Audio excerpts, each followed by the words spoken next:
Hoy te traigo 5 palabras que tienen como característica un sonido que a veces es difícil de pronunciar para personas no catalanohablantes.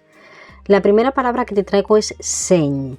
Seny lo podríamos traducir como sensatez, sentido común, y tiene este sonido de la ñ al final de palabra, de la ny, que cuesta un poco de pronunciar. Seny. No es seni, sino seny. Después tenemos la palabra rausha, con este sonido de la X, rausha. Rausha es lo contrario a seny, es impulsividad. Y fíjate en el sonido de la X, rausha, sonido que también vamos a encontrar en la palabra xarrar. Xarrar significa estar de cháchara, conversar, una conversación en una situación súper informal. Luego tenemos la palabra grumoll. Grumoll significa grumo y aquí la dificultad está en el sonido de la ell al final de palabra. Grumoll, no grumol, no grumoy, grumoll, grumoll. Y finalmente la palabra andrapá, que significa comer rápidamente y en grandes cantidades, es decir, darse un atracón.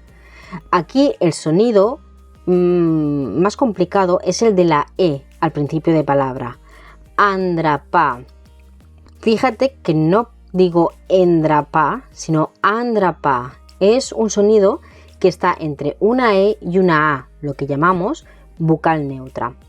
Este sonido de bucal neutra lo encontramos en el catalán oriental, es decir, en zonas como Barcelona, Tarragona, Girona, las Baleares, pero no lo vamos a encontrar en Lleida, por ejemplo, o en Tortosa, donde sí van a pronunciar endrapá con una E, tal como se escribe. Puedes practicar estos sonidos repitiendo las palabras seny, rausha, xarrar, grumoll, andrapá. Y también te va a ser muy útil escuchar podcast, escuchar radio en catalán o escuchar simplemente a la gente de la calle.